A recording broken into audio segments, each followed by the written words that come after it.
What's up, everyone? We're going to be going through the best NBA player props on Prizepicks today. Now, I did want to show you the results from yesterday's picks from my exclusive Discord group, and as you guys see, we actually got 21 picks correct, which was absolutely insane.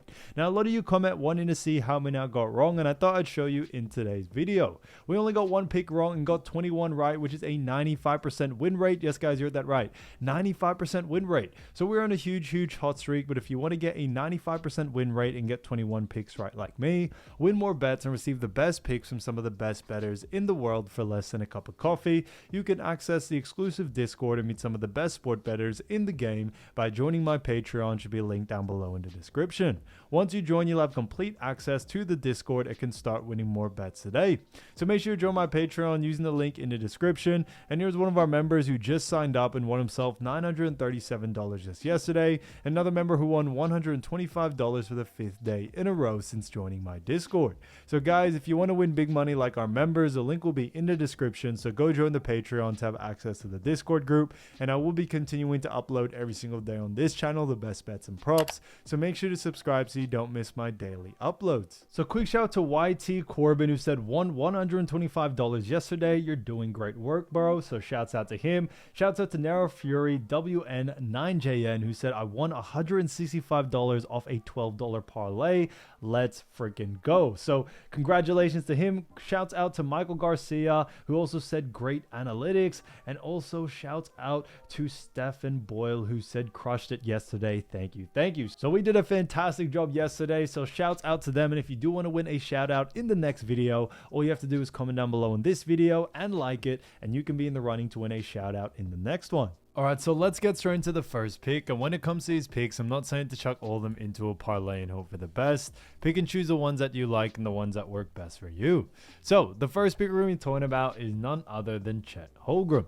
So as you all know, Chet is a great player for none other than the Oklahoma City Thunder. And this one is a fantastic one for points, rebounds, and assists for 25.5. And this one actually is for less. Now, looking at Chet Holmgren, we've actually seen him go on the under in 3 out of the last 5 games. Now, looking at those last 5 games, we obviously do know that we see on May 16th, he faced off against Denver, where he had a 31 PRA there. Then on May 19th, had a 25 PRA. And then May 21st against Minnesota, had a 25 PRA. May 23rd against Timberwolves for Game 2 had a 28 PRA, and then had a 17 PRA on May 25th in Game 3. So we have seen him go on the under more than he has gone on the over. And when we look at this, his average over the last 5 is 25.2. So I think this is, a really good pick. When we look at the matchup, obviously Oklahoma City Thunder do face off against the Minnesota Timberwolves. Now looking at this matchup even further, we all do know that Minnesota Timberwolves and Oklahoma City do rank pretty well when it came to the regular season. We saw Thunder rank first with a record of 68-14. They had an 82.9% win percentage, and they also had the best record in the NBA.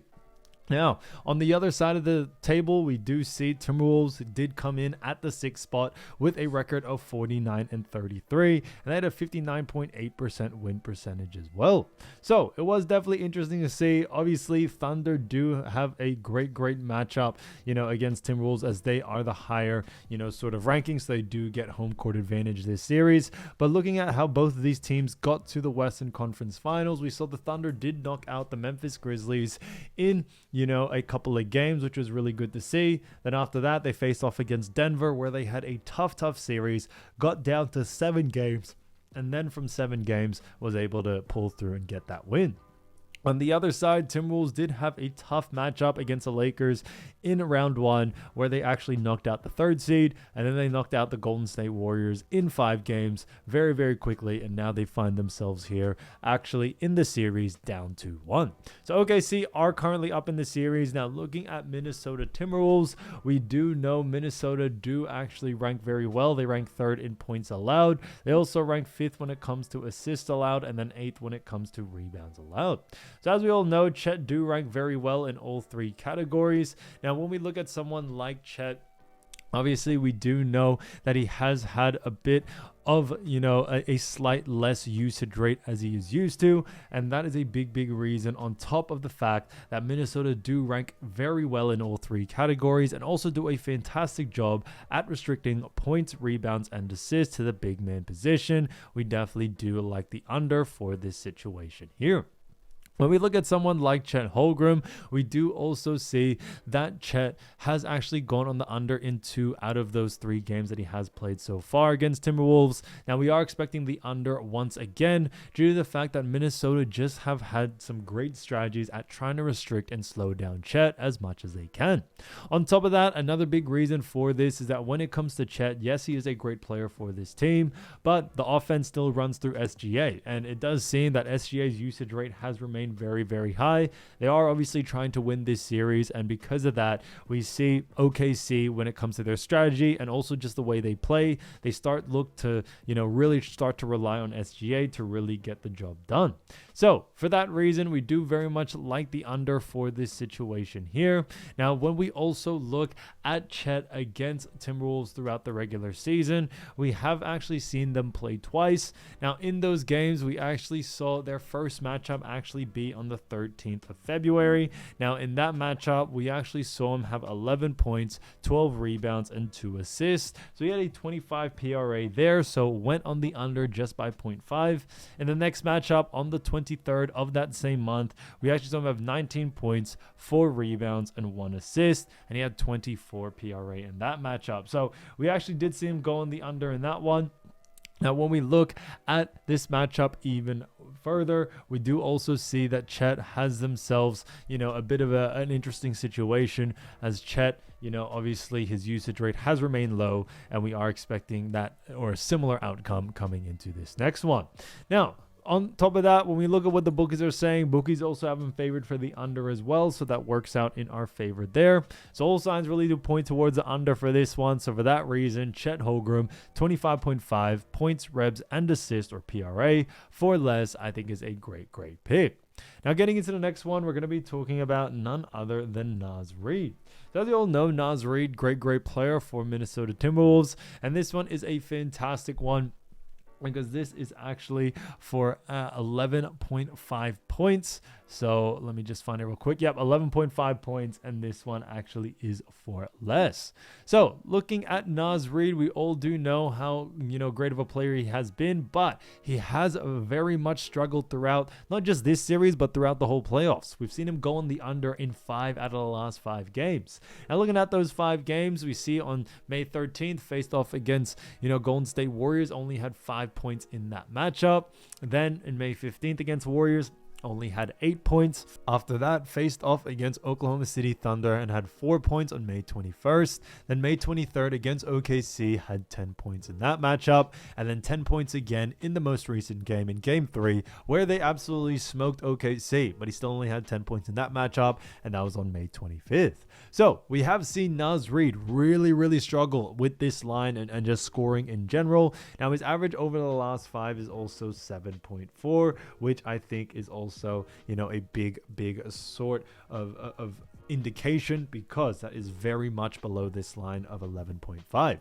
Now, looking at Oklahoma City Thunder and Minnesota matchup, we do know where both of these teams rank, but where we look at Oklahoma City Thunder when it ranks the points, we do see that they do rank 3rd when it comes to points allowed. And for that reason, we do very much like the under for this situation here. Now, when we look at someone like Naz Reed, yes, he is a fantastic player, but we have definitely seen his usage rate just fall quite a bit.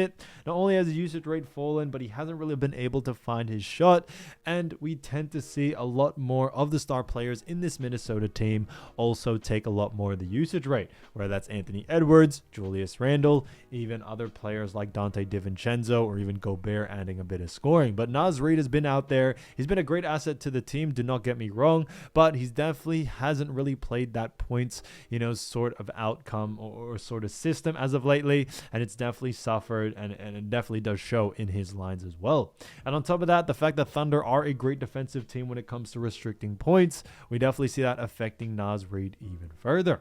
So, when we look at this matchup even further, when we look at the regular season, we also saw them play, numerous times. We saw on the 31st of December when they played, he actually had only 19 points. Then on the 13th of February, actually had 27 points. Then on the 23rd of that same month, had 22 points. And on the 24th of that same month, so back-to-back games, had 22 points. So we actually did see him go on the over in all 4 games. However, his usage rate has definitely changed throughout these playoffs. Not only is he on a bit of a cold streak, but the Timberwolves haven't really looked at him to be a main offensive threat out there, and his minutes have definitely been restricted somewhat. And, his usage rate has fallen quite significantly. So, even though he did do well during the regular season, we definitely are expecting Timberwolves, since they are already down 2-1, we are expecting them to rely on their star players like Edwards, like Julius Randle, to do more of the scoring and provide that they need in order to tie this series 2-2. So for that reason, we do very much still like the under for this situation here. Also with this pick, when you look at what the bookies are saying, bookies also have him favored for the under as well. So that works out in our favor there. So 11.5 points for Naz Reed for less, I think, is a fantastic pick. Now, getting into the next one, we're going to be talking about none other than Alex Caruso. So we do know Alex Caruso, great player for none other than Oklahoma City Thunder. And this one is for 12.5 points. And this one actually is for less. Now, when we look at, someone like Alex Caruso, he's definitely done a great job for his team. But we do see that he has gone on the under in 2 out of the last 5 games. Now, looking at those games, we see on May 16th, faced off against Denver, where he actually had a 14 PRA there. Then after that, on May 19th, faced off against Denver again, where he had a 14 PRA. Now in game 1 against Minnesota, we actually saw him have a 12 PRA. May 23rd against Minnesota had a 13 PRA. And then on May 25th against Minnesota had a 3 PRA. So, for that reason, we do very, very much like the under for this one. Although he has only gone on the under in 2 out of those 5 games, you do also have to look in deeper that when you look at his matchup strictly with or against Minnesota, we have seen him go on the under in 2 out of those 3 games. So it's definitely something you want to be wary about. Now, obviously, looking at his average over the last 5, it is 11.2, so slightly just below this line, which is what we don't like to see, and which is why we do like the under for this one. But looking at Oklahoma City Thunder and the matchup against Minnesota, it's definitely been a tough matchup. But looking at Minnesota again, they do rank 5th when it comes to points allowed, 5th when it comes to assists allowed, and then 8th when it comes to rebounds allowed. So they have done a fantastic job at restricting points, rebounds, and assists, and they definitely have continued that into all the series that they have played against. But looking at Alex Caruso, we definitely have seen him struggle against this Minnesota team. Like I always mentioned, matchups, that's what's most important. And with a matchup like this, we definitely have seen Caruso not really get the same amount of usage rate that he usually does get. Minnesota are a great defensive team, and that's definitely a big factor, but they also do a fantastic job against Caruso's position. Now, looking at actually, Caruso against Minnesota during the regular season, we did see some pretty interesting stat lines. Now, we did actually see him have 11 points, 7 rebounds, and 2 assists on the matchup where they faced off against each other on 23rd of February. Then on the 24th of February, we actually saw him have 5 points, 4 rebounds, and 4 assists. So in that matchup, we still saw him go on the over there. Now, a big reason why we do like the under, like we mentioned, is we definitely have seen, Caruso's usage rate definitely fall during this series. Matchups are super important, and just hasn't been the best matchup for Caruso. And we also see that way Minnesota and Thunder like to play, they really are trying to create rotations where there are a lot of mismatches, and unfortunately that does give Caruso out of the picture. When Caruso's out there, Timberwolves try to take advantage, putting on certain non-players and putting certain lineups. So for that reason, OKC have been very hesitant at times to put Caruso in certain moments. His usage rate may have fallen quite a bit as well, so it's definitely something to take into consideration on top of that. But for that reason, we do very much like the under for this situation here. We definitely see Caruso going on the under once again. So Alex Caruso, 12.5 points, rebounds, and assists for less, I think is a fantastic pick. So as you all know, I do want to get these picks out to you as soon as possible, but Prizepicks is delayed with some of their lines. So here are a couple of players you should definitely watch out for when their lines drop. So the first player going to be talking about is none other than Isaiah Hartenstein. So as you all know, Isaiah is a great player for none other than the Oklahoma City Thunder, and he has done a fantastic job so far this season. Now, as we all know, when it comes to Isaiah Hartenstein, he's been a great center, and he actually averaged during the regular season 11.2 points, 10.7 rebounds, 3.8 assists, while also shooting 58.1% from the field. So he definitely did a fantastic job for OKC. And when it comes to Oklahoma City Thunder, they are in a very good position right now because they currently are up 2-1 in their series against Minnesota Timberwolves. Now, obviously, Thunder did get smoked in the last matchup against Timberwolves where they did lose 143-101. But this is a new day. They are looking to make it a 3-1 lead. And when it comes to, just to reiterate and remind you about this series so far and where both of these teams have gone, we did see Thunder come in during the regular season number 1 in the Western Conference, but not only number 1 there, but they were the best team in the whole of the NBA. So they actually had the best record, 68-14, 82.9% win percentage, and they also had a 4-game win streak as well. Now, when it comes to Thunder, they do obviously face off against Minnesota Timberwolves, and Timberwolves did come in at the 6th spot with a 49-33 record, which was also a 59.8% win percentage and had a 3-game win streak to finish off the season. Now, when we look at both of these teams, both of them have definitely had a very tough road to the conference finals. Looking at Thunder, Thunder did face off against the Grizzlies in round 1, and they did beat them pretty easily. And then in round 2, they had themselves a really good matchup that went to all 7 games against the Denver Nuggets. Now, Denver Nuggets were also a great team, took them to game 7. And then looking at Timberwolves' side of things, we saw Timberwolves did knock out the higher seed, 3rd seed, which was the Los Angeles Lakers. Did that in a very quick minute. And then they also knocked out the Golden State Warriors in 5 games, which was very easy for them there. But either way, both have endured a lot of great battles, and that's why they both are in the Western Conference Finals. Now, looking at Isaiah Hartenstein and also the matchup against Timberwolves, we do know that Timberwolves do rank 5th when it comes to points allowed. I also rank 5th in assists allowed and 8th in rebounds allowed. So we do know that, when we look at Timberwolves, they just do a fantastic job at restricting points, rebounds, and assists. But a greater thing than that is that they do a fantastic job at restricting those 3 categories, especially to the center position. That's a big reason why we do very much like the under for this situation here. Isaiah Hartenstein is a great player, but when we look at actually, his usage rate out there, it's definitely fallen quite a bit as he hasn't really fit into the actual lineup due to the fact that, they kind of do exploit Hartenstein when they're out there when it comes to Minnesota side of things. So obviously, guys, we do know, when it comes to these series, it's always dependent on matchups. That's what's most important.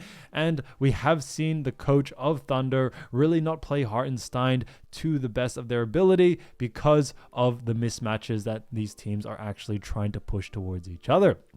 Now, looking at, his recent 5 games, he's definitely had some games where he's played a lot of minutes, some where he hasn't played a lot. Now, we did see in game 6 where they did lose to Denver on 119-107. He only had 8 points, 6 rebounds, and 0 assists in that matchup. Now, moving on into game 7, which was a win, 125-93 victory. He only had 17 minutes in that game, and he only scored 10 points, 7 rebounds, and also had 1 assist there.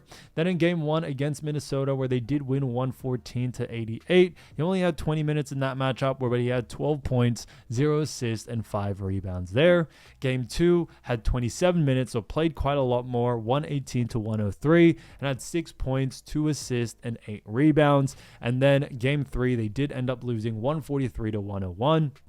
He only had 19 minutes in that game, and he only scored 6 points, 6 rebounds, and also had 0 assists. So, as you always see, guys, when it comes to these games, it's always each and every single game, there will be adjustments from both sides. Obviously, if you lose one, the other team is looking to try to, adjust as much as they can to try to get the win the next time. So that's why it's been very important to really take it game by game. That's why looking at the most recent game, we actually saw Hartenstein play a little bit less minutes. Also, the way they actually played him wasn't really to his advantage. He didn't really get a lot of usage rate out there, and we are expecting a similar outcome as Timberwolves are going to continue to try to push that situation and put, Hartenstein in those uncomfortable positions where, they are able to take advantage of it and have Hartenstein go on the under there. And that's what, Timberwolves have done all season. They've been a great defensive team, and they're also a great defensive team, especially against someone like Hartenstein. And that's why we are expecting a similar result in this next one. So keep an eye out for his line. I don't really think you need to focus on, points, rebounds, or assists. I think all have the capability to definitely go on the under. Let's keep an eye out for the line. If it is too close to his averages, then definitely look to go on the under. Now, getting into the next player, we're going to be talking about Rudy Gobert. So Rudy Gobert, great player from none other than the Minnesota Timberwolves, and he's done a fantastic job all season, and he's actually averaged 12 points, 10.9 rebounds, also 1.8 assists, while also shooting 66.9% from the field.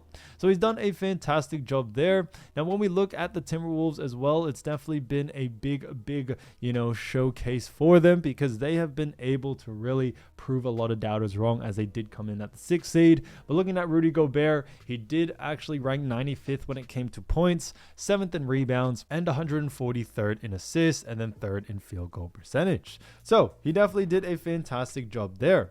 Now, looking at someone like Rudy Gobert, he's definitely been in a really good position. But we also do see, like to just reiterate again, the Thunder and Timberwolves matchup. OKC are currently up 2-1. Minnesota, however, it is on their home floor. So, they do have somewhat, I would say, of an advantage in a psychological sense, as, the crowd is going to be cheering for them. So, there's definitely that aspect to it. But coming into this next one, obviously, against Rudy Gobert, we do also see that Rudy has done a decent job in all 3 categories. But looking at actually Oklahoma City Thunder, we see that they rank 3rd when it comes to points allowed, 4th when it comes to assists allowed, and when it comes to rebounds allowed, we actually see them rank 20th. So they actually rank really low in that rebounding department.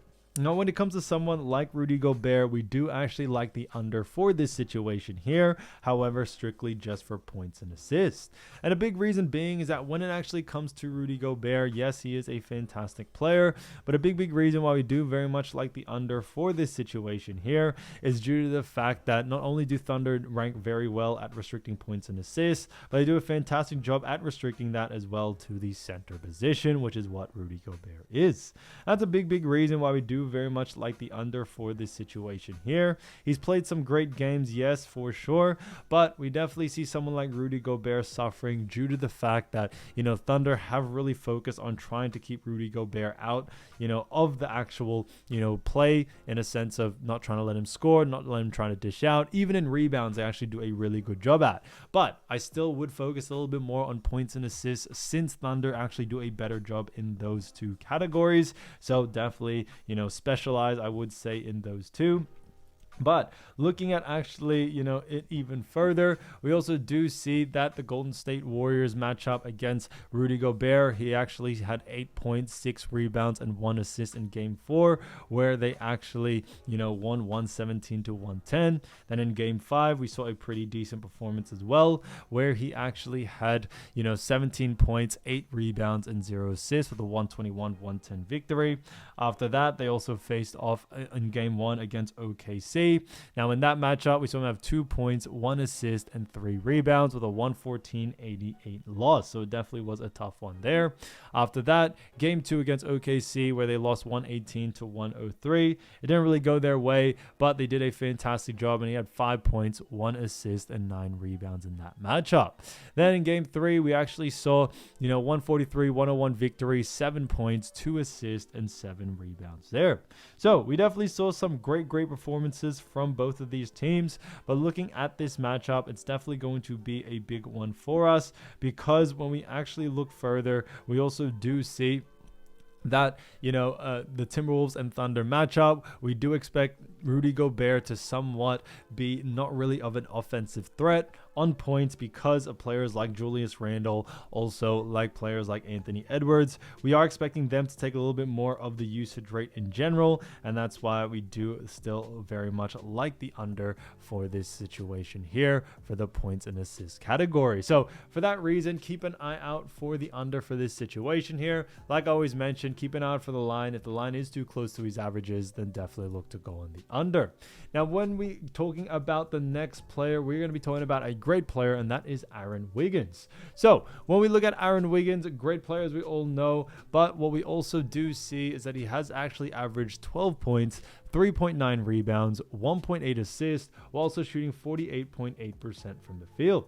Now, when we look at, actually how they have done very, very, well during the season, we also have seen Aaron Wiggins, even though he isn't a star player for this team, play very efficiently, especially with the amount of minutes that he's gotten. Now, when we look at Aaron Wiggins, we do see that he did rank 96th in points, 115th in rebounds, 144th in assists, and then 39th in field goal percentage. So he definitely did a great job there. Now, looking at actually, Aaron Wiggins as well, we also do see that he has done a great job all season, but we also do like that Aaron Wiggins has had a decent usage rate in points, rebounds, and assist department even in the playoffs. Now, I'm not trying to say that he's going on the over just yet, but I do want to admit that he is getting enough minutes in a sense that we should see a line come out for Aaron Wiggins. Now, a big reason for this is that when it comes playoff time, we tend to see some teams not really play their role players as much as they are leaving the stars out there, and there may not be picks available for these role players. So that's kind of why I mention it. But looking at Aaron Wiggins and also the matchup against Timberwolves, we do know Timberwolves rank 5th in points allowed, 5th in assists allowed, and then 8th in rebounds allowed. Now, when we look at someone like Aaron Wiggins, we do actually like the over for this situation here, but strictly just for assists. Now, a big reason why we do like that, it is a bit of an interesting one because Aaron Wiggins, yes, he does score, yes, he does rebound, but what we have seen is that Aaron Wiggins, although he is a great player, he isn't really the main player for this OKC team. And obviously, OKC are doing everything they can to make it into the finals, and because of that, we have seen an increase on the offensive side of things from players like Shea, like Jalen Williams, like Chet, and all these others. And because of that, it's definitely decreased Aaron Wiggins' usage rate in the scoring department by quite a lot. But what we see Wiggins doing out there greatly is playing defense and passing the ball. And that's why we do like the over for his assists. We do very much see that happening due to the fact that Aaron Wiggins is going to be that role player supporting cast for this team. And that's what we are expecting from him in this matchup. Now, we have actually seen that from him in multiple games. Now, he does only average 1.8 assists, but we have actually seen him go on the over quite a few when we compare it to his averages. We see in game 6 where they lost 119 to 107. He only had 2 points, 1 assist, and 1 rebound in 12 minutes of play. After that, game 7 against Denver, 125-93 win. He had 8 points, 3 assists, 4 rebounds there, so was able to go on the over. Now, game 1 against Minnesota with a 114-88 win, had 2 points, 0 assists, and 3 rebounds there. And then after that, in game 2, had 0 points, 2 assists, 2 rebounds with a 118-103 victory. And then game 3 had 2 assists as well, 5 points, and 0 rebounds. So he did go over in 2 out of those 3 games against Minnesota so far, and that's what we are expecting in this matchup as well. So for that reason, keep an eye out for Aaron Wiggins' line. I see a lot of value there to go on the over, especially if the line is under his averages. So like I mentioned with him, definitely focus more on assists. That's where I definitely see him going on the over on when it comes to someone like Aaron Wiggins.